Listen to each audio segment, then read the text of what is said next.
오늘 아침을 여는 말씀은 이사야서 9장 1절에서 6절입니다. 전에 고통받던 자들에게는 흑암이 없으리로다. 옛적에는 여호와께서 스불론 땅과 납달리 땅이 멸시를 당하게 하셨더니 후에는 해변길과 요단 저쪽 이방의 갈릴리를 영화롭게 하셨느니라.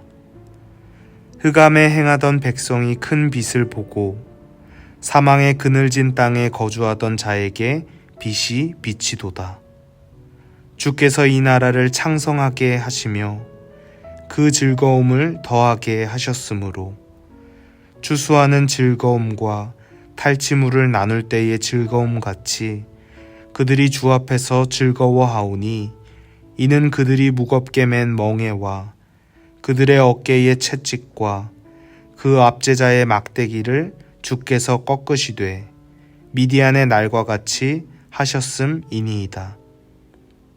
어지러이 싸우는 군인들의 신과 피 묻은 겉옷이 불 앞에 섭같이 살라지리니 이는 한 아기가 우리에게 낳고 한 아들을 우리에게 주신 바 되었는데 그의 어깨에는 정사를 메었고 그의 이름은 기묘자라 모사라 전능하신 하나님이라 영존하시는 아버지라 평강의 왕이라 할 것임이라. 이사야서 9장의 말씀은 심판 가운데서도 긍휼을 베푸시는 하나님의 놀라운 구원의 역사를 기록하고 있습니다. 앞서 살펴본 8장 말씀에서 선지자 이사야는 하나님께 불순종한 백성들이 아수르 왕으로부터 침략받을 것임을 선포했습니다. 그 모든 일들은 하나님과의 언약을 저버린 결과였습니다. 그러나 오늘 말씀에서 이사야는 하나님께서 당신의 백성들을 버리지 않으시며 눈물과 아픔이 없는 새로운 나라를 세워주실 것임을 선포하고 있습니다. 본문 1절의 말씀입니다. 전에 고통받던 자들에게는 흑암이 없으리로다. 옛적에는 여호와께서 스불론 땅과 납달리 땅이 멸시를 당하게 하셨더니 후에는 해변길과 요단 저쪽 이방의 갈릴리를 영화롭게 하셨느니라. 스불론 지파와 납달리 지파의 땅이었던 갈릴리 지역은 이스라엘의 북쪽 지역으로 아수르의 침략이 시작된 곳이었습니다. 많은 민족의 침략을 받았던 이 땅은 이방의 갈릴리라고 불리기도 했습니다. 이 땅의 해변길은 강을 따라 이집트까지 이어지는 정복자들의 이동 경로였습니다. 그러나 하나님께서는 억압과 폭력, 억눌림과 수치의 역사를 갖고 있던 이 땅을 영화롭게 하시겠다고 말씀하십니다. 하나님께서는 흑암에 행하던 백성들과 사망의 그늘진 땅에 거주하는 그들에게 빛을 비추시겠다고 말씀하셨습니다.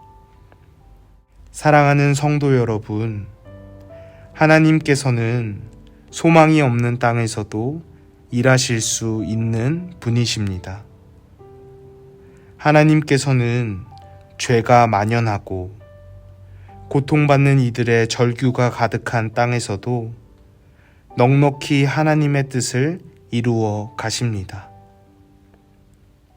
때때로 우리는 작은 믿음으로 하나님의 일하심을 제한하고는 합니다. 그러나 하나님께서는 사망의 땅에 빛을 비추시는 분이십니다.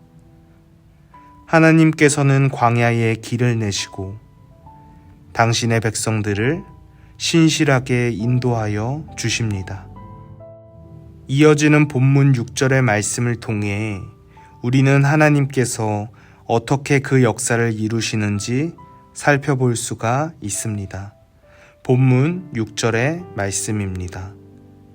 이는 한 아기가 우리에게 낳고 한 아들을 우리에게 주신 바 되었는데 그의 어깨에는 정사를 메었고 그의 이름은 기묘자라 모사라 전능하신 하나님이라 영존하시는 아버지라 평강의 왕이라 할 것임이라.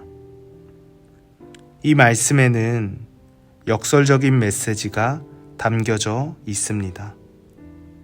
하나님의 품 안에 있는 어린 아기가 강대국의 통치자들보다 강하다는 것입니다. 이는 하나님께서 자신을 낮추시는 방식으로 일하심을 보여주는 것입니다. 폭력과 통제로 이끄는 것이 아니라 말로만 요란스럽게 다스리는 것이 아니라 겸손한 모습으로, 그러나 동시에 누구와도 비교할 수 없는 가장 탁월한 방식으로 우리를 다스리시는 하나님을 선포하고 있는 것입니다. 우리는 이 구절을 마주할 때에 예수님을 생각하지 않을 수 없습니다.